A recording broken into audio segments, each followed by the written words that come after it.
Olá, tudo bem com você? Muito obrigado por estar conosco aqui no Mundo Corporativo, em mais um capítulo do Mundo Corporativo, neste mês, de olho nos 20 anos da Rádio CBN. E por isso nós temos trazido convidados aqui para o nosso estúdio para falar sobre o que foram os últimos 20 anos no mundo do trabalho e o que serão os próximos 20 anos neste ambiente do trabalho. Por isso que entre os nossos convidados está o psicoterapeuta Léo Freiman, orientador profissional e que tem trabalhado com gerações, geração Y, geração Z. Falamos muito sobre essas gerações e hoje vamos conversar com você como elas já estão impactando o mercado de trabalho. O Léo Freiman, que é psicoterapeuta, escritor, palestrante e que vai lançar o livro Meu Filho Chegou à Adolescência e Agora. Portanto, é um livro para você que é pai dessa garotada que está chegando aí no mundo corporativo. Léo Freiman, muito obrigado pela sua presença aqui na CBN. Prazer estar aqui, agora como participante, né, eu já sou ouvinte e incentivador do programa de vocês, estou muito feliz de estar aqui. Léo, então vamos começar logo pela definição de conceitos, porque às vezes a gente fala de algumas coisas no dia a dia, no próprio mundo corporativo, e conceitos que não estão às vezes bem estabelecidos, as pessoas não sabem direito. Nós falamos sempre de geração Y e geração Z. Geração Y o quê? Essa turma que nasceu com a internet? Isso, essa turma que já nasceu conectada, já nasceu mais individualista, já nasceu mais escolhedora, né? O marketing disse para os pais, ó, deixe seu filho escolher. Começa lá com aquela campanha muito tempo atrás da Xuxa, compre seu batom, sabe? É o pessoal que quer receber regalias e muitas vezes os pais sem limites. Esse é o grande ponto aí de entrave da geração Y. Eles são mais conectados, eles são mais intuitivos, eles já usam tecnologia, eles têm uma perspectiva de retorno mais imediato dos seus atos, fazem muitas coisas ao mesmo tempo, mas é uma geração muito abandonada e tem muita dificuldade para construir muitas vezes um projeto de vida de médio prazo. E a geração Z é aquela que o quê? Vem depois de 96, 97, é por aí? Isso. Já mais novinhos ainda são os nativos digitais, são meninos que já nasceram assim, realmente conectados, que para eles mexer no celular, fazer download, iPads e o mundo todo da tecnologia é muito simples, mas tem também um outro contraponto, tem muita dificuldade de lidar com paciência, tem muita dificuldade de interação e que às vezes traz aquelas cenas tristes de uma família interagindo, almoçando no domingo, um no BlackBerry, um no MSN, um no DS, o outro olhando para um lado, outro olhando para o outro, e sem convivência, sem o olho no olho. E aí, como é que o mundo do trabalho foi impactado por essa geração Y, esse pessoal que já está trabalhando? De muitas maneiras. Uma delas é um ponto bom. As empresas hoje colocaram efetivamente na sua agenda dois temas importantes. Um, qualidade de vida, né? O trabalho invadiu muito da nossa vida pessoal, não tem hoje quem não trabalhe de domingo ou num feriado, trabalhe mais tempo. Eu lembro meu pai, por exemplo, quando chegava depois das 5, se ele chegava depois de escurecer, era tarde. Hoje em dia, quem sai do trabalho 7, 8 horas está saindo cedo. Tem ambientes de trabalho que se a pessoa sai no horário certo, ela é mal vista, né? Essa geração Y, essa juventude agora que está aí com 25, 30 anos, não aceita isso tão bem assim. Eles fazem uma pressão para não sair e as empresas estão tendo que rever, entendendo que horário flexível é uma coisa inteligente, entendendo que a pessoa pode ter um ritmo mais matutino, então ela entra mais cedo e sai mais cedo, entender que de repente a pessoa fazer uma academia na hora do almoço, tem um horário de almoço melhor, né, de 2 horas, ela vai render melhor. Então a qualidade de vida foi colocada em pauta nas empresas. Isso porque a empresa hoje que não tivesse aporte de qualidade de vida, ações de relacionamento, um fun floor, um ambiente onde as pessoas possam jogar uma sinuca, um ping-pong, bater um papo, ter lá um lugar para tomar um suco, né? Quer dizer, aquela empresa mais humanizada. E também uma gestão de pessoas, que é o outro ponto que entrou na pauta, essas empresas não atraem, não mantêm, não retêm talentos. Porque o jovem hoje, que é bem preparado, ele quer um lugar onde ele possa trabalhar, render, performar, mostrar resultado, mas ele possa conviver também. Então, aí entram, por exemplo, ações de ventilação, que eu falo, né? Poder usar uma mídia social, eu poder, de repente, dar um tempo, descer no outro andar, quem quer fumar um cigarro, quem quer tomar um suco, quem quer ir na sacada da empresa, quer dizer, aquela coisa de ficar muitas horas focadas numa atividade só, hoje o pessoal mais novo já não aguenta. E as gerações mais antigas também estão tendo que aprender a dialogar. Esse é um outro ganho. Se antigamente as relações eram muito verticalmente estruturadas, de maneira autoritária, o chefe fala, o profissional cala, hoje já não é mais assim. E isso é bom. Hoje, os profissionais mais sêniores estão tendo que aprender a conversar com o pessoal mais novo. Eles estão vendo que a galera mais nova chega hoje na empresa muito mais bem preparada, fala línguas, mexe em tecnologia, questiona paradigmas, traz ideias novas. Quer dizer, não dá para você ter um jovem que passou uma peneira aí de 800 a 1.000 candidatos por vaga, entrando numa empresa, o cara chega cheio de amor para dar, se você não dá ouvidos para esse garoto, 3 meses depois ele vai embora. Então não adianta dizer que é o jovem que é impulsivo, às vezes é o profissional mais sênior que não sabe ouvir. Então esse diálogo entre gerações é outra espinha dorsal aí, que as empresas que têm bons trabalhos de gestão de pessoas, antropólogos, filósofos, sociólogos, psicólogos, trabalhando esse azeitamento das relações sociais, estão saindo na frente, estão conseguindo reter e conseguir atrair talentos. Nós estamos conversando hoje aqui no Mundo Corporativo, 20 anos CBN, com o psicoterapeuta Léo Freiman. E eu quero deixar o convite para você participar dessa nossa conversa também pela internet. Você pode mandar um Twitter no @Jornal da CBN ou então um e-mail no mundocorporativo@cbn.com.br. Uma pergunta que chegou de um ouvinte internauta, o Carlos Barroso. Ouvi agora você falar sobre o livro para orientar os filhos, ou os pais, né? Isso. Como devo orientar meu filho adolescente na escolha da profissão? Fica dividido entre sugerir a ele buscar o que gosta ou pensar em uma profissão que seja interessante do ponto de vista financeiro. Eu imagino que esse deve ser o dilema de todo pai. Com certeza, esse foi o motivo que me levou a trabalhar justamente esse livro. Eu trabalho há muitos anos com uma metodologia de orientação profissional, já em escolas, desde o ensino fundamental ao médio, a metodologia OPE, e faltava um livro para os pais. Eu via muito isso em palestra, Milton, os pais perguntando isso que o Carlos está falando, como é que eu oriento? Então, um dos capítulos do livro fala justamente sobre os 4 tipos de pais. Você tem o pai negligente, aquele pai que não sabe nem o ano que o filho está na escola, que fala assim, mas você quer prestar para direito? Ah, eu nem sei, faz o que você quiser, o pai negligente não está nem aí. Você tem o pai permissivo, pai brother, pai amiguinho, fala assim, ai filho, você quer prestar para fotografia? Ai que máximo, eu te compro a câmera mais legal do mundo, vamos junto, eu faço a faculdade junto com você. Aquele pai que se mistura com o filho, o que é muito ruim, porque o filho precisa de um pai, ele não precisa de um amigo. O amigo ele tem um monte na escola. O pai vai ser amigo do filho quando o filho já tem uma certa autonomia, já tem uma certa maturidade. Primeiro eu sou pai, eu oriento, eu dou o limite, eu ensino, eu educo, eu formo um modelo, aí depois eu vou aos poucos me tornando mais amigo. Você tem o pai autoritário, aquele pai que diz, isso não é profissão de homem, isso não dá dinheiro, eles têm verdade pronta para tudo, olhando o passado, né? Ele pensa que a história que foi é a única que tem, que a verdade dele é a única que existe. E normalmente esse pai desconhece que ele é um ignorante de 3 coisas. Ele não sabe quem é o filho, não conhece as 200 profissões que tem hoje no mundo e não conhece o mercado de trabalho. Não conhecendo sua ignorância, ele esconde a sua ignorância numa postura autoritária. Ele tem medo de não saber a verdade e impõe uma verdade. Mas felizmente você tem aí 36% dos pais que são participativos, que dão afeto, mas dão limite. E aí o que é bom fazer? Ajudar o filho a conhecer a profissão. Para comprar uma blusa, né, uma camiseta, a gente experimenta. Uma caneta, a gente experimenta. Uma profissão, a gente faz o test drive. A gente vê qual é a descrição da carreira, quais as áreas onde pode trabalhar, como é que está o mercado. Faz o filho conversar com profissionais que trabalham nessa área. A gente entra em sites na internet que tem informações. Hoje tem redes sociais, o LinkedIn, o Ning, o próprio Facebook, o próprio Orkut tem comunidades, as faculdades têm comunidades de alunos e ex-alunos.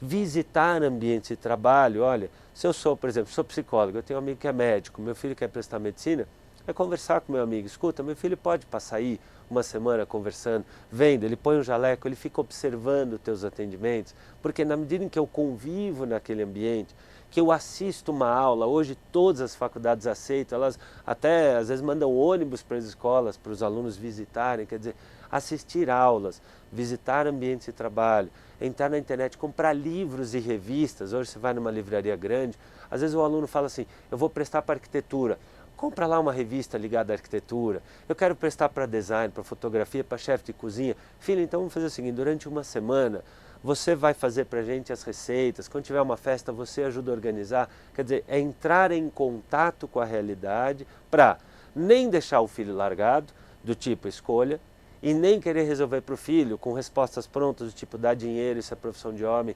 isso é fácil, isso é difícil, que isso não existe. Nós começamos essa questão citando um livro, que é o livro Meu Filho Chegou à Adolescência e Agora, Exato. Como Construir um Projeto de Vida Juntos, lançado pela editora Integrare e que é assinado pelo Léo Freiman. E você se referiu à metodologia OPE, Isso. que é Orientação Profissional, Empregabilidade e Empreendedorismo. Tem um livro para o ensino fundamental e médio, mas também tem um site que traz todas as curiosidades e todos os ensinamentos em torno dessa metodologia. E lá, inclusive, Léo, você fala do test drive, que é exatamente isso que você está nos explicando agora, que é testar um pouco essas profissões.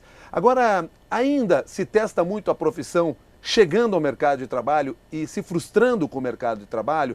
É muito grande o nível de pessoas, desses jovens principalmente, que chegam ao mercado de trabalho e se frustram com a sua escolha? É gigante, Milton. 1 milhão, quase, são 900 mil adolescentes que largam os cursos universitários todo ano. Eles nem chegam no mercado de trabalho, Não eles largam chegam, a universidade. largam nos primeiros 2 anos. Por quê? Por exemplo, você citou, a gente trabalha com esses livros desde o ensino fundamental, na escola, na grade horária, isso é uma obrigação da lei. Existe uma lei de diretrizes e bases que obriga a escola a preparar o jovem no mercado de trabalho. Porque não existe a gente estudar na escola, desde o ensino fundamental até o médio, eu estou estudando para quê? Né? Parece aquele jovem que chega num prédio e fala assim, moça, me leva para sensorista, vamos subir rápido, eu estou atrasado. Mas que andar o senhor quer? Tanto faz, eu estou no prédio errado. E muita gente, você pegar hoje, o IBGE mostra, 53% dos brasileiros trabalham numa área diferente do que estudou. 53%. Te dou um outro dado da OIT, Organização Internacional do Trabalho. Só 8% das pessoas se sentem satisfeitas no seu trabalho. Por quê? Porque não constroem um projeto de vida a partir da escola. Então desenvolve a cabeça, mas o coração fica guardado. O cara não sonha. Pega uma criancinha, ela sonha, ela brinca, ela tem vontades, ela faz desenhos, ela mostra a esculturinha que ela faz, ela canta, ela tem desejos. O que vai acontecendo com esse desejo ao longo da vida escolar? Vai se perdendo. Vai dando margem assim, para o que me dá dinheiro, o que me dá fama, o que os outros querem que eu faça. Então a gente trabalha aí com módulos, um por semestre, um por um ano, justamente com esses livros didáticos da metodologia, para ajudar o aluno a sair da escola com um projeto de vida para somar para a sociedade, não para ganhar dinheiro. Porque o cara que entra no mercado para ganhar dinheiro, via de regra acontece 2 tragédias. Um, ele não ganha, ou ele só ganha. Se ele não ganha, vai ser um profissional frustrado, porque está na área errada. Ou 2, ele só ganha dinheiro. E se dinheiro trouxesse felicidade, não tinha gente usando dinheiro para comprar cocaína, para comprar álcool. Né? O dinheiro traz algum conforto e alguma segurança. Felicidade vem de uma outra via, que a gente se sentir útil, que a gente se sentir realizado. Bom, nós estamos conversando com o psicoterapeuta Léo Freiman, dentro deste mundo corporativo especial, em homenagem aos 20 anos aqui da Rádio CBN, lembrando esses 20 anos da Rádio CBN também, falando do mundo do trabalho especificamente dentro desse programa agora. E eu queria convidar você mais uma vez para participar através da internet. Você pode mandar um Twitter para o @jornal da CBN e também pode mandar um e-mail para mundocorporativo@cbn.com.br. Pergunta que chegou do ouvinte internauta Alberto. Como buscar motivação no trabalho diante da carga de tarefas que aumentam a cada dia, junto com as pressões por resultados? Que trabalho é preciso para ter uma boa autoestima numa situação dessas? Uau, são várias perguntas, né? Eu diria assim, o mundo do trabalho não vai se tornar mais simples, mais tranquilo e menos competitivo. Não vai. Eu acho que a primeira pergunta que a gente tem que se fazer é se eu estou trabalhando no lugar certo. Porque uma parte das pessoas que eu vejo no consultório, por exemplo, que querem mudar de profissão, não é só porque a carga está pesada, é porque eu não gosto do que eu faço. Isso é um ponto sério. Tanto que quando eu comecei a trabalhar com carreira 20 anos atrás, só tinha adolescente. Hoje você tem pessoas com 25, com 35, com 55 anos que estão revendo seu projeto de vida. Porque às vezes, se eu não gosto, tudo fica muito difícil. Eu acho que esse é um primeiro ponto, né? Se eu estou na área que eu não gosto, é muito difícil. Segundo, às vezes eu sou uma pessoa que fica reclamando, não tem organização, eu não organizo minhas prioridades, eu fico fazendo muita coisa ao mesmo tempo, eu fico resmungando diante de tarefas, eu não estou trabalhando ali pelo time, então isso também faz com que eu fique empurrando um cubo morro acima, sabe? Não jogando uma bola morro abaixo. Então, às vezes é a maneira como eu encaro o meu trabalho. Então tem 3 coisas que eu digo que ajudam muito para quem está na carreira certa e para quem quer viver um pouco melhor. Um é a prática de esporte. Não dá mais para a gente viver hoje com tanta carga de trabalho sem praticar uma caminhada, sem fazer uma yoga, uma corrida, alguma coisa com o corpo. Não dá, a gente está virando cogumelo, né? A gente está usando demais a cabeça, a ponta dos dedos e o corpo está ficando para baixo. E aí a pessoa não dorme bem, aí a pessoa tem que tomar álcool para dormir, ou tem que fumar, ou tem que sair fazer happy hour, que aí continua trabalhando, continua falando temas de trabalho, continua bebendo muito e não relaxa. Então, um ponto é a prática de atividade esportiva, é muito importante. O segundo ponto é a gente se organizar, é usar sim alguns minutos no começo da manhã e no começo da tarde para se organizar, fazer lista de tarefas. E aí o terceiro ponto é aprender a dar foco, Milton. Hoje a gente fica nessa coisa de ficar no Facebook, e no Twitter, e olhando e-mail, e falando com uma pessoa, e pensando em outra. O cérebro não aguenta. E como é que eu dou foco nas coisas se esse pessoal foi treinado a viver com a multitarefa? Então, esse é um erro. Neurologicamente falando, a gente não processa tanta tarefa ao mesmo tempo. A gente tem uma ideia que sim, mas pega um exemplo, vou te dar uma ideia. Eu estou lendo um texto. Aí toco o telefone, eu paro, vou ler o telefone, volto no texto. Eu não consigo voltar àquele ponto com aquela mesma atenção, eu tenho que voltar um pouco para trás para voltar. Então é melhor eu o quê? Trabalhar em focos de 10 a 15 minutos totalmente concentrado num tema. Terminei aquilo, aí eu vou atender o telefone. Terminei aquilo, eu vou olhar meus e-mails. Porque se eu não tiver atenção totalmente concentrada, eu aumento o meu estresse, eu aumento o meu retrabalho, eu aumento o meu erro em 43%. É uma ilusão que eu consigo trabalhar bem com muitas coisas ao mesmo tempo. Via de regra, eu erro, eu tenho retrabalho e muito mais estresse. Então, de 15 a 30 minutos, totalmente focado no que eu estou fazendo. Terminei isso aqui, check. Vou agora olhar meus e-mails. Terminei, vou olhar. Porque essa sensação de emergência, essa sensação de que eu tenho que fazer tudo para já, isso muitas vezes me estressa e me gera angústia. E a angústia bloqueia o bom funcionamento da mente e eu não consigo pensar bem. Por isso que eu preciso dominar o meu foco. Dentro disso que você está nos falando, a pergunta da ouvinte internauta Andressa. Léo, por favor, dá aí uma dica para conseguir ser organizado com as tarefas. Então, primeira coisa é assim. Primeira coisa é organizar o ambiente de trabalho. Isso é um ponto importante. Tem muita gente que trabalha com mesa, com um quaquilhão de coisas. Não é bom. Organizar o que eu uso, o que eu não uso, guardar aquilo que eu não vou usar no meu campo visual, porque visualmente ter um ambiente organizado já ajuda muito. Segundo é fazer uma lista de tarefas. O que eu tenho para hoje, o que eu tenho para a semana, o que eu tenho para o mês. Né? A terceira coisa é realmente eu priorizar aquilo que é absolutamente importante, aquilo que é urgente. Muitas vezes eu tenho que trocar uma lâmpada versus eu tenho que marcar uma reunião para apresentar um relatório. Troco a lâmpada depois. É botar foco naquilo que é mais crucial para a minha carreira, para o meu time, para o meu negócio. Agora, é muito a gente também saber o que é o possível e o que não é. Às vezes a gente tem que chegar para o chefe, para o gestor e dizer, eu não vou conseguir entregar tudo isso, qual é a prioridade? Porque às vezes a pessoa se coloca numa angústia tão grande de ter que resolver tudo, às vezes tem que chegar para o par ou para o gestor e falar, olha, essas 5 coisas eu não dou conta. E como a gente não pode negociar qualidade e não pode trocar pressa por precisão, dessas 5, o que eu preciso para hoje? Eu consigo dar conta de 3. Porque às vezes o gestor também precisa entender e cabe ao estagiário, cabe a um trainee ou a um profissional de qualquer idade, chegar e negociar, dizer, ó, não é possível entregar tudo isso, não é humanamente possível. Porque a pessoa fica naquele estresse, liberando cortisol, se matando numa coisa que é impossível. E aí entra também a gestão das atividades por parte do gestor. Não dá mais para tratar um funcionário como se fosse um escravo, como se fosse uma pessoa que não tem limite, porque tem. Eu vou pegar 2 cenas que você trouxe para essa nossa conversa no mundo corporativo da CBN. Uma desse jovem que foi acostumado a multitarefa, que faz várias coisas ao mesmo tempo. E outra é o mercado de trabalho, que quer usufruir e explorar essa característica para que ele dê mais resultados. Você depois falou o seguinte, mas tem a gestão nesse processo. Na realidade, nós vamos ter que tomar cuidado para que essas 2 coisas não combinem e acabem gerando um processo negativo, um resultado negativo? Exatamente. A gente tem que entender que o cérebro tem limites. O cérebro consegue até 7 atividades ao mesmo tempo, só que não são 7 fora. 7 incluindo meus batimentos cardíacos, minha respiração, minha postura corporal. Algumas não dá para eliminar. Não dá. Então, assim, na prática eu consigo fazer até 2 ou 3 coisas com algum grau de foco. Só que é muito diferente um aluno, por exemplo, que está na escola. Eu estou assistindo aula de física, ao mesmo tempo eu estou vendo lá se minha mãe vai fazer um parmegiana de almoço e eu estou olhando para a menina bonita do lado. Isso é um grau de importância. Outra coisa é transporta isso para uma planilha de Excel sobre um trabalho de risco na empresa. Não é a mesma coisa.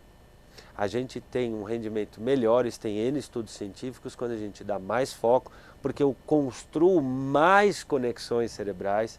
Isso é uma das coisas que eu até falo no livro, é que os pais ajudem os filhos a sentar por meia hora treinando a sua disciplina, porque quando eu decido me concentrar totalmente em algo, eu recruto um número maior de células cerebrais. Isso é incrível, Milton. Eu consigo em meia hora resolver, às vezes, aquilo que eu fico 2, 3 horas. Eu vejo muito aluno que fala assim, mas eu fiquei estudando 3 horas, ficou nada. Porque ele fez tanta coisa que, de prático mesmo, se fosse ali espremer, ele estudou meia hora. Então é melhor, faz meia hora, termina aqui, levanta, lava o rosto, faz meia hora uma outra coisa, vai no banheiro, toma uma água, volta. Trabalhar em blocos. Escolas do mundo inteiro trabalham em blocos, de 45 a 50 minutos. Isso tem um porquê. Porque é o tempo que o cérebro consegue ficar concentrado. Então, a questão não é o número de atividades, mas é tentar fazer tudo ao mesmo tempo. Porque perde o gosto, perde a sensação de realização e outra, isso desmotiva. Porque na hora que eu estou, pensa no qual é o gosto que você tem quando você vai num buffet e come tudo ao mesmo tempo. A salsicha com o ovo, com o filé parmegiana, com o caviar, com o petit gâteau, com o suco de fruta, com a banana. Fica uma maçaroca que nada tem gosto. Agora pense quando você sai jantar com aquela mulher especial que você toma um couvert, come um couvert, aí você toma uma tacinha de vinho, aí vem um filé, aí você vai experimentando cada coisa ao mesmo tempo. Quando cada coisa é bem curtida, o começo, meio e fim tem gosto, tem sabor. Sabor está ligado com saber, por isso que tem o mesmo radical, sapore. Quando eu curto o sabor do que eu estou fazendo, isso naturalmente aumenta a minha sensação de realização. Muito do que as pessoas se desmotivam é porque elas fazem tanta coisa, não tem reconhecimento. Tudo na pressa, tudo para ontem, tudo misturado, então eu faço um baita projeto lindo. Uma coisa incrível, do meu chefe, ele nem vê, aí já estou fazendo uma outra coisa que é pouco importante, misturado com outra coisa que é menos importante. Quer dizer, aí entra a gestão do pai em casa e do gestor na empresa de ajudar o jovem a saber o que é prioridade e validar. Um parabéns, um muito obrigado, às vezes vale mais do que dinheiro.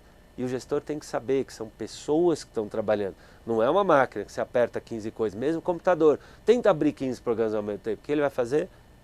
Ele dá pausa. É a mesma coisa no cérebro. Você sabe que a questão da motivação no ambiente de trabalho parece que ter sido uma angústia de quem está nos acompanhando. A Silvia pergunta, até afirma na realidade antes da pergunta, quer dizer, acredito que falta nas empresas a gestão da motivação. E ela quer saber se isso é possível, até para aumentar a performance no trabalho. Não só possível como desejável. Eu cito 2 clientes meus que eu tenho, por exemplo, um deles que é o Itaú. Eu faço um trabalho lá colaborando com os trainees e com os estagiários do Itaú.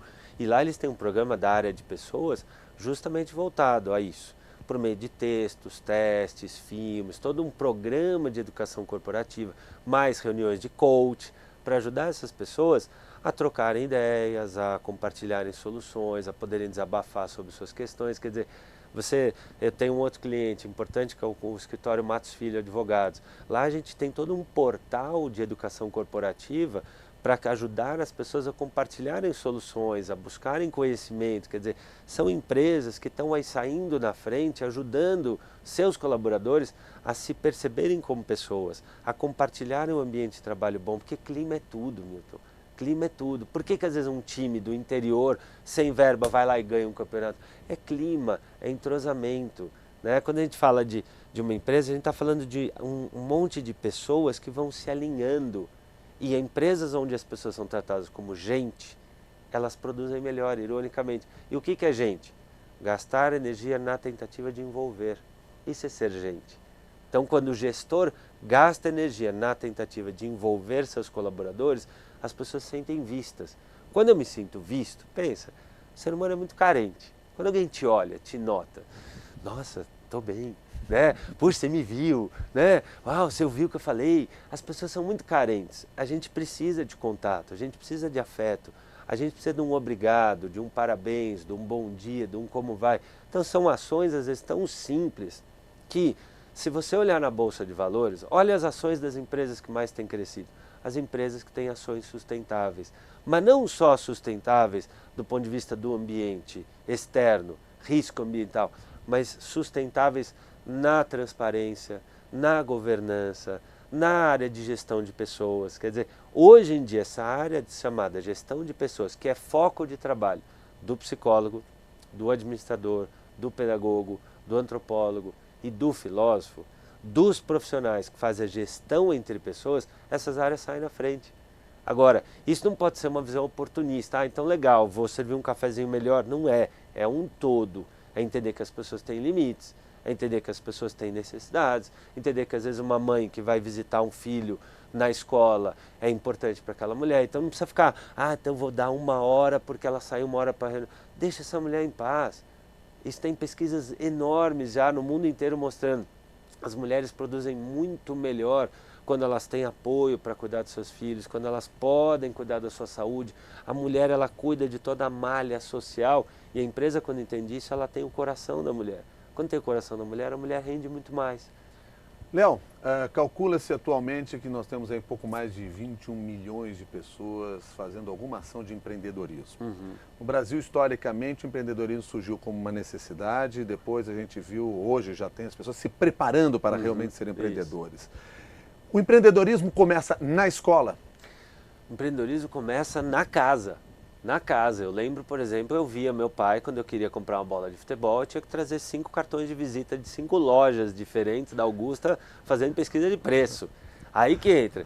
E esse é um dos pontos que a gente trabalha. Na metodologia, por exemplo, a gente ensina o aluno a pensar em empreendedorismo em tudo. Porque seja eu o dono de um negócio, seja eu um profissional de uma empresa, seja você um profissional da rádio, seja você um profissional do funcionalismo público, a atitude empreendedora, né? E o que é empreender? Empreender é pegar com as mãos, preender é pegar, com as mãos. O empreendedor é o que agarra as oportunidades. Então, é um trato ético com a vida, não é um direito, é um dever. Porque veja, um médico não empreendedor vai trazer dor, vai trazer custo, pode até trazer um mal à vida da pessoa. Uma entrevista mal feita, pensa, vai aproveitar mal um conhecimento.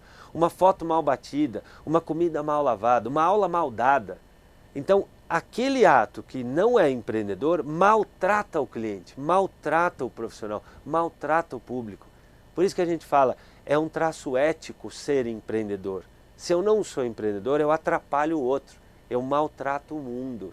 Então, isso é ensinado pelos pais, na hora que eu divido tarefa entre os filhos, né? Então, por exemplo, um põe a mesa, o outro tira, na hora que eu faço pesquisa de preço, na hora que cada um arruma seu quarto, na hora que eu olho a lição de casa do meu filho e se eu vejo que não está bom, mando refazer. Quer dizer, é dentro de casa, é na escola e é na empresa. Por isso que eu gosto de entender empreendedorismo como uma construção de hábitos que levam uma vida bem-sucedida. Quando a gente fala, eu quero ter uma vida bem-sucedida. O que é ter sucedida? É esse ato que sucede a esse, que sucede a esse, que sucede a esse. Você olha num fim da vida e fala, nossa, a pessoa construiu tantos hábitos, tão bem feitos, tão bem cuidados, que ela tem o que colher.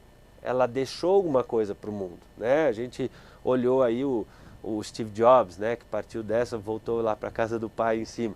Ele deixou para o mundo soluções, mas não sem trabalho duro, não sem noites sem dormir, não sem bronca dada em cima de funcionários, porque não pense que o Steve Jobs era um cara tranquilo, um cara suave, não ficava perfeito, ele mandava refazer, refazer, refazer. Por quê? Porque o cliente tinha direito ao melhor trabalho. E ele falava para os funcionários, vamos criar aquilo que nós gostaríamos de ter. Isso é ética. É dar para o outro aquilo que eu quero receber. Aliás, me parece que o Steve Jobs não tinha nada de suave, né, no exatamente, tratamento com as suas pessoas. De qualquer forma, Léo, ainda dentro dessa linha da preparação desses jovens para o mercado de trabalho, qual é a idade certa para começar a pensar na profissão? Primeiro ano do ensino fundamental. Sabe que muitas vezes me perguntam, Léo, mas terceiro colegial não é cedo? Não, é tarde, sabe por quê? Se eu não vou desde o comecinho do ensino fundamental, ensinando a importância de todas as profissões, como uma se liga com a outra, como você tem pessoas felizes aqui e ali, como o dinheiro é um só dos fatores de gratificação numa profissão, que você tem oportunidades em tudo. Se eu não vou construindo esse olhar, Milton, eu chego num terceiro ano do ensino fundamental, achando assim, do ensino médio, achando assim, engenharia de homem é moda de mulher, psicologia não dá dinheiro, direito dá. Eu chego com essas distorções. Então é muito importante construir essas percepções ao longo da vida escolar, numa visão não preconceituosa, porque hoje você tem oportunidades em tudo. Você tem filósofos ganhando muito bem, com palestras, com pesquisas de interesse de consumo, você tem engenheiros de petróleo e gás hoje saindo aí na ponta, você tem hoje antropólogos trabalhando no LinkedIn, no Google, vendo mapeamento, rastreamento de quem segue quem nessas redes sociais. Você tem o curso de nanotecnologia, que é um curso que vai mexer nos iPods, iPads, na área de saúde, na área de engenharia, de infraestrutura. Quer dizer, hoje tem todo um mundo novo. E olha que irônico, a gente tem 8 milhões e meio de vagas em aberto no Brasil. Você tem 8 milhões e meio de desempregados. Por que a gente não tem pleno emprego? Porque justamente a gente tem pessoas no lugar errado, fazendo as coisas erradas com a atitude errada. A escolha profissional é uma escolha que tem que ser construída ao longo da vida escolar, com a casa e a escola trabalhando em comunhão. O que pode diferenciar esse jovem que vai chegar no mercado de trabalho, disputar por uma vaga? Falar várias línguas, esse tipo de conhecimento, tudo isso parece que virou commodity. É verdade. Né? Agora, o que pode ser diferencial para ele? Olha, ironicamente a gente está tendo que dar um passo para trás. A mão de obra no Brasil ela está tão pouco qualificada que falar língua portuguesa e escrever bem, né? Eu falo para meus alunos, por exemplo, leiam 15 minutos por dia. Em 15 minutos uma pessoa lê o quê? Vamos imaginar que lê uma página a cada 2 minutos, em 15 minutos leu 7 páginas. Tá? Se eu ler todo dia, em um mês eu li 200 páginas, eu li um livro. Em um ano eu li 12 livros. A média de livro brasileiro é 3. Quer dizer, se eu ler 15 minutos por dia, se eu dividir a tarefa aos pouquinhos, eu ganho muito mais. Então o hábito de leitura é um grande diferencial. Falar sem falar gíria, nós vai, nós fica, então, fomos, tipo, nós, como é. Quer dizer, falar bem, escrever bem. Bom hábito de higiene, polidez, aí entra o fator berço. O menino que teve um pai, uma mãe, um familiar, que se importou, que ensinou a sentar direito, que ensinou a escovar a unha, a lavar um dente, a cuidar de um cabelo, que ensinou a pessoa a pôr uma blusa, pode ser comprada numa loja A, numa loja C, não interessa, mas a blusa limpinha. O menino que fez cursos extracurriculares, hoje você tem o NUB, você tem o CIEE, você tem o SESI, o SENAI, você tem um quaquilhão de cursos. O Busuu, né, o busuu.com, é um site que tem curso gratuito de língua, do que você quiser. Hoje na internet você dá uma busca no YouTube, você tem curso à distância do que você quiser. Quer dizer, ter cursos extracurriculares e ter alguma experiência. Né? Eu digo assim, é muito importante a gente trazer um costume que já tem na Europa, nos Estados Unidos, de aproveitar as férias, trabalhar 15 dias na loja com o tio, trabalhar num buffet infantil, trabalhar numa locadora, num supermercado, a gente perder essa coisa que a gente tem muito no Brasil de assim, não, mas filho meu não vai trabalhar no shopping, não, filho meu num supermercado, que mico. Não, ao contrário. Os americanos fazem isso, os europeus fazem isso, e os jovens lá chegam muito mais bem preparados. Para quê? Para uma vida mais autônoma. Essa onda de superproteção, que é inclusive um dos capítulos do livro, é horrível. É horrível. A gente está no mês das crianças e eu digo o seguinte, um dos melhores presentes que os pais podem dar para os filhos é o direito de não ter. Porque se eu não treino o meu filho para se frustrar, sabe o que acontece? Eu não desenvolvo essa área do cérebro. Essa área aqui, Milton, que é a córtex órbito-frontal, é a área do pensamento, da tomada de decisão, do empreendedorismo. Se o cérebro não treina, do tipo, eu não posso ter isso agora, como é que eu posso conquistar? Eu não vou ganhar isso, como é que eu posso fazer aquilo? Se eu não tenho esse brinquedo, como é que eu posso conseguir um outro? Se eu não treino esse exercício de pensar, não desenvolvo empreendedorismo. E aí o que acontece? Quando eu me frustro, tem uma descarga grande de cortisol e o menino, como ele está com um limiar baixo de frustração, ele não aguenta ser frustrado, ele fica rebelde, bate nos pais, xinga, grita, joga coisa, porque ele está viciado em ser atendido. E isso é terrível. Bom, Léo, nós falamos aqui também do Meu Filho Chegou à Adolescência e Agora, que é o livro que você vai lançar, e do Metodologia OPE. Agora você tem um site também do OPE, qual é o site? É opee.com.br. Lá tem as informações, tem testes, tem o guia com todas as carreiras, com informações para o jovem poder se conhecer, atividades, tem um link com vídeos sobre profissões, para ele poder ver filmes sobre as carreiras que eles quiserem, e tem as informações para as escolas que queiram eventualmente adotar a metodologia para os seus alunos. Muito obrigado pela sua participação aqui no Mundo Corporativo, Léo Freiman. Espero que a gente tenha outras oportunidades para voltar a bater um papo sobre esse assunto. Também, estou à disposição, muito feliz de colaborar com você e com os ouvintes. E obrigado, muito obrigado também a você que acompanhou essa nossa entrevista, participou, trazendo perguntas, algumas questões que foram levadas ao ar aqui no Mundo Corporativo. E eu quero deixar um convite para você.